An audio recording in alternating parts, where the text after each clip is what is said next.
política de reconciliación nacional fue un momento muy importante también, porque a partir de ahí, además, se cambió también la política sindical, porque hasta entonces había habido la oposición sindical, es decir, la oposición frontal al sindicato vertical, que era la política del partido, de oposición al sindicato vertical. Y ese enfrentamiento así tan abierto era muy complejo porque la gente tenía miedo, es natural. Entonces se cambió también esa política y se empezó a pensar ya la reconciliación y entrar en el sindicato. Por lo tanto, había elecciones a enlaces y jurados de empresa, y entonces se hacían las elecciones a enlaces y jurados de empresa, procurando ir cogiendo ya las riendas de todo eso para hacerse desde un punto de vista legal, o sea, alternar las cosas legales con las ilegales. Hasta el año 60, el 53, para ser enlace había que ser de Falange. A partir de esa fecha ya Franco quiere entrar en las Naciones Unidas y hacer la pirueta de que está democratizándose, y eso lo elimina. Y ya no hace falta ser de Falange. Y entonces nosotros es cuando planteamos que hay que reforzar nuestro trabajo y naturalmente combinar la lucha legal con la ilegal. En el 57 conocí a Camacho, ya estaba en Perkinser. Luego no entré porque, repito, me daban un duro menos de lo que yo creía que me iban a dar y ya era demasiado perder. Y luego volví al año siguiente y entré, pero ya como calcador. Y yo me apunté a la Escuela de Maestría Industrial.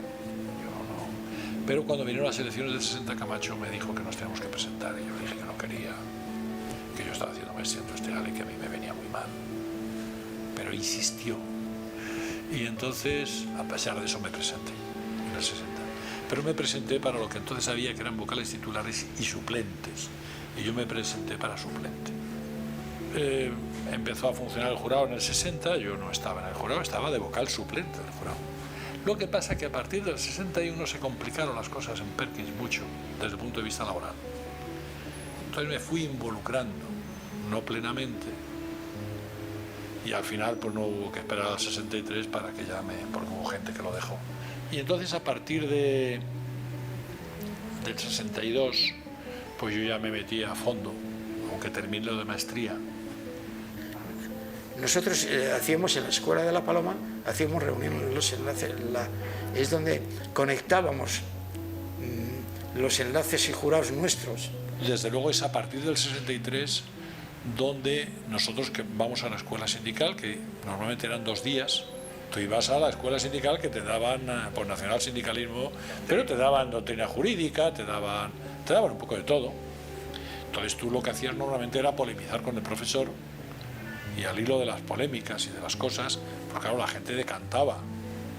Entonces era una manera de ir irradiando posiciones críticas delante de otros y ir estableciendo pues una cierta relación.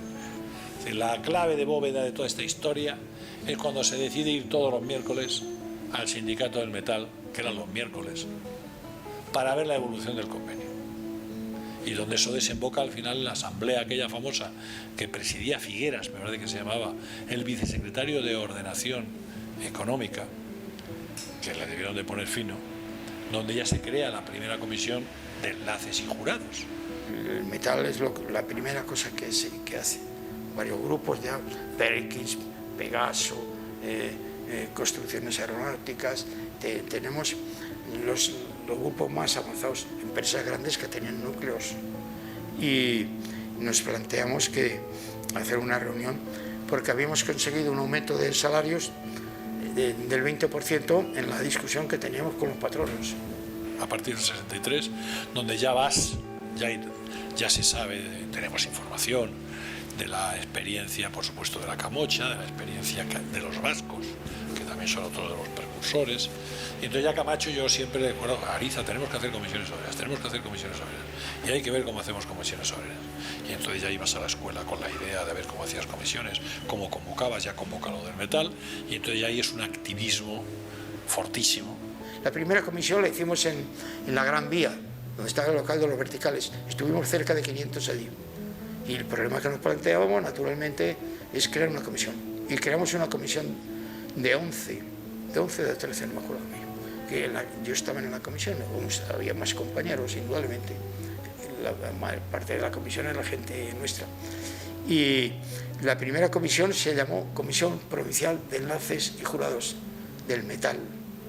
Fue muy interesante también el primer año de comisiones, los dos primeros, porque se creó en el 64, incluso con la firma del ministro de Trabajo de la época.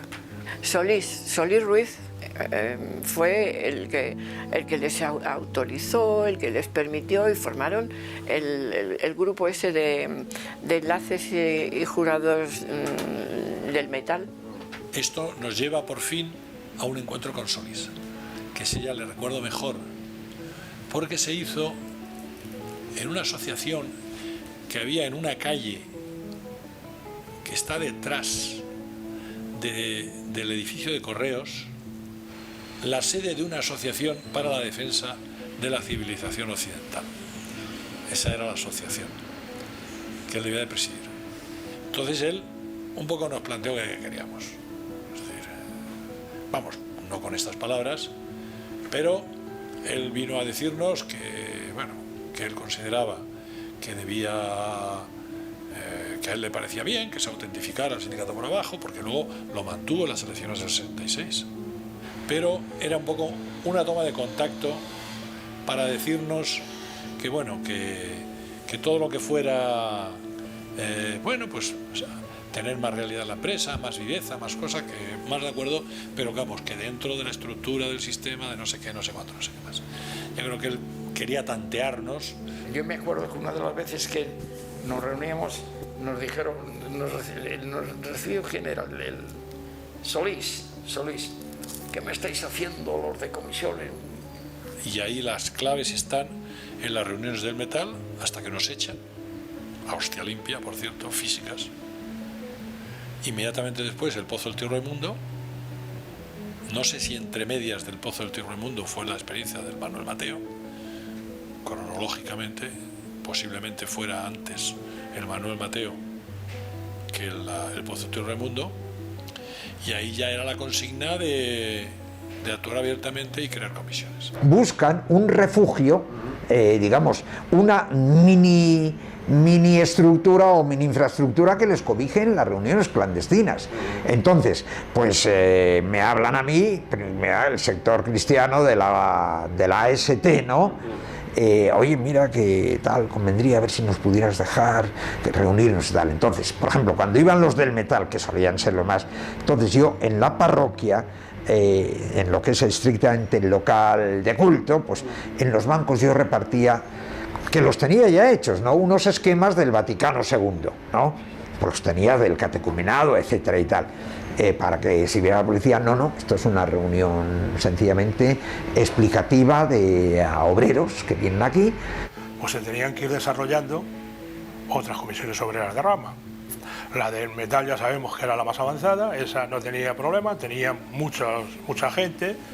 Sabemos que en arte gráfica estaba haciendo algo, en la construcción se había montado también algo, ¿no? Nosotros en el transporte, pues en industrias químicas, se estaban montando un poco por todas las ramas de la producción, que más o menos eran las equivalentes y paralelas a las que tenía el sindicato vertical, puesto que todos estábamos muy incrustados dentro de los cargos sindicales y nuestra lucha era paralela y desde dentro del sindicato vertical. Y entonces, todo ese peregrinaje nos llevó a muchos sitios, y el más estable y el definitivo para las comisiones obreras fue el Centro Social Manuel Mateo.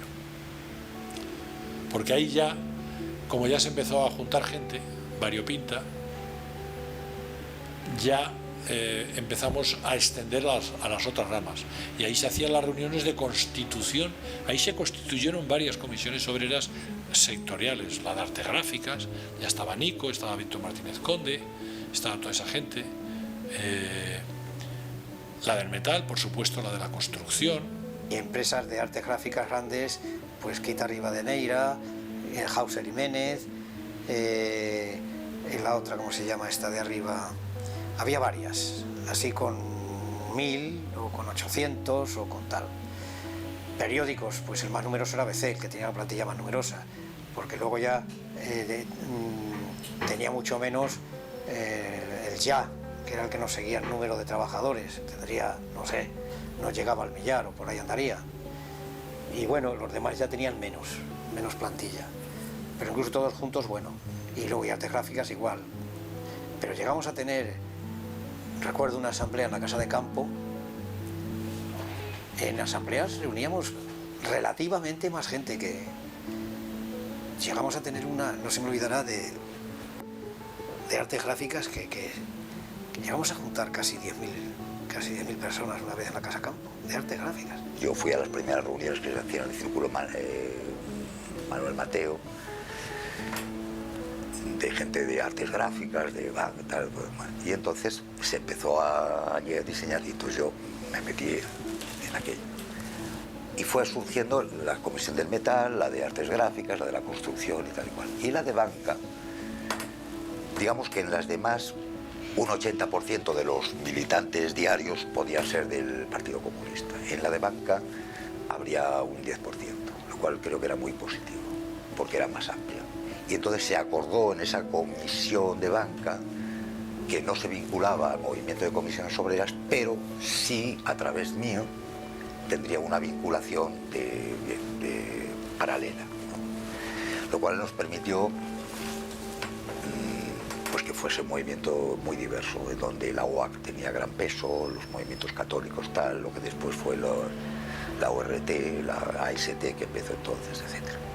Cuando, bueno, pues a través de las Juventudes Comunistas, pues me parece que empezamos a intentar crear a través de las Juventudes Comunistas y de todos los movimientos, de las asociaciones de jóvenes, de las excursiones, de los guateques, de todo. Es decir, ahí pues empezamos a ver la necesidad de crear comisiones obreras juveniles, es decir, que comisiones obreras tengan un referente para los jóvenes que puedan, digamos, también...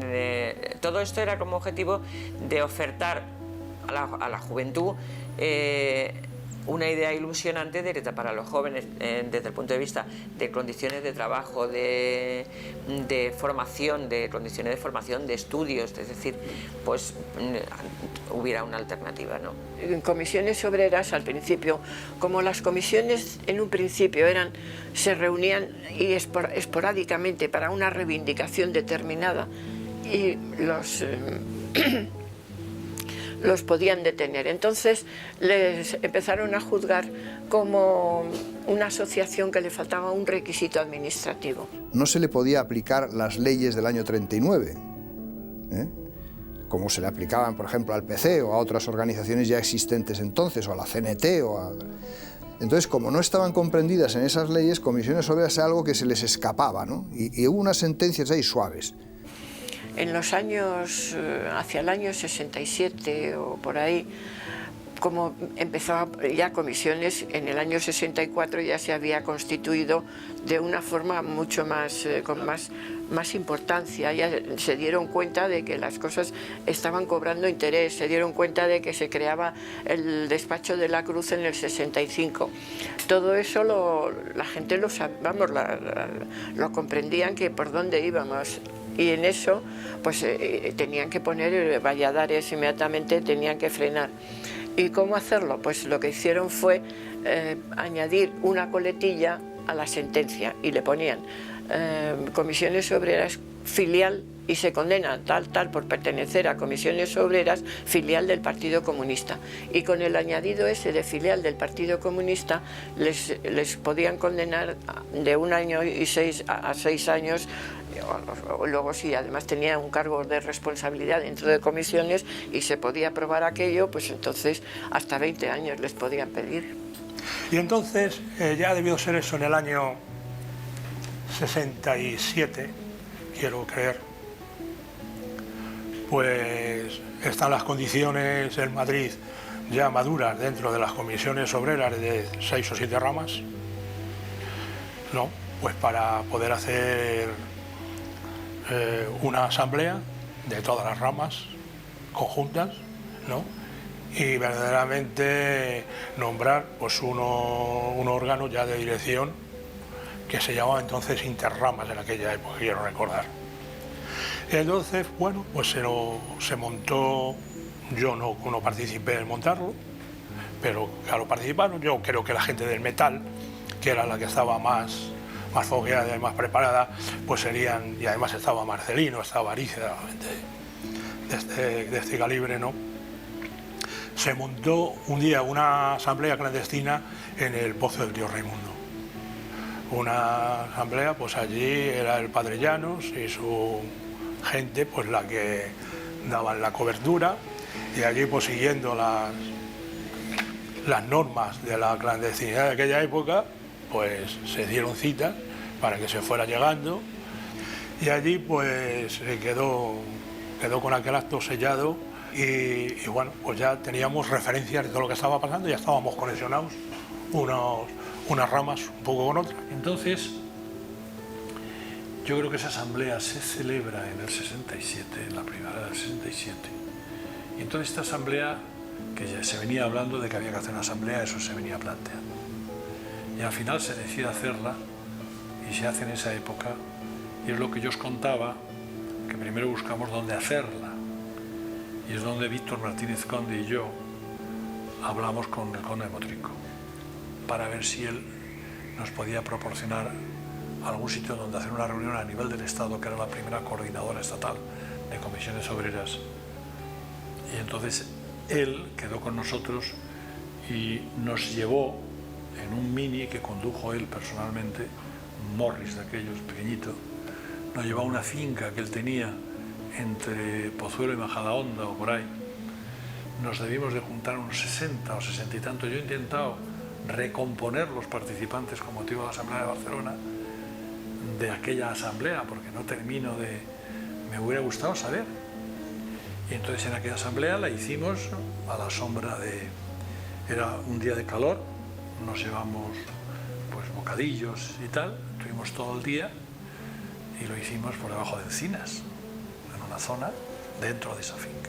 Lo que hacemos es, una vez que la Inter funciona, que coordinamos ya bien todas las ramas, a mí empiezan a dedicarme, lo digo porque yo creo que no soy muy consciente del entramado y de la responsabilidad que voy adquiriendo, aunque yo lo hago plenamente consciente y vamos, convencida de que aquello es lo que tengo que hacer, ¿no? Para montar las reuniones estatales. Suelo viajar para montar las reuniones, para dar las citas, voy a ver a Saborido, a ver a Tomás Tuero, San Morín, voy a Vigo a darle las citas, en fin, me dedican más a lo que son tareas más de coordinación a nivel estatal. Lo bonito de aquella época, las acciones que yo consideraba muy importantes, desde el punto de vista de participación, eran las marchas sobre Madrid. Yo, bueno, recuerdo Atocha con el horroroso Scalextric aquel, donde los trabajadores acudían de cada empresa, venían andando, desde los de Pegaso fueron andando hasta la Cruz, en la Cruz de los Caídos, lo que es hoy García Noblejas, lo que es hoy Ciudad Lineal. Allí coincidían con la Perkins, luego coincidían con la zona de Julián Camarillo y se venían andando por toda la calle de Alcalá hasta Atocha. Es decir, que de lo que se trataba y cómo lo organizaban, por lo menos como yo lo recuerdo, como yo lo veía, era que hacer visible, como se diría hoy, todo lo que ellos reivindicaban. Entonces hacían sus pancartas con el nombre de sus empresas, con lo que pedían en cada una de las empresas y por el convenio del metal, y por la libertad sindical, y por la amnistía laboral, un poco más por la amnistía política y por la libertad, ¿no?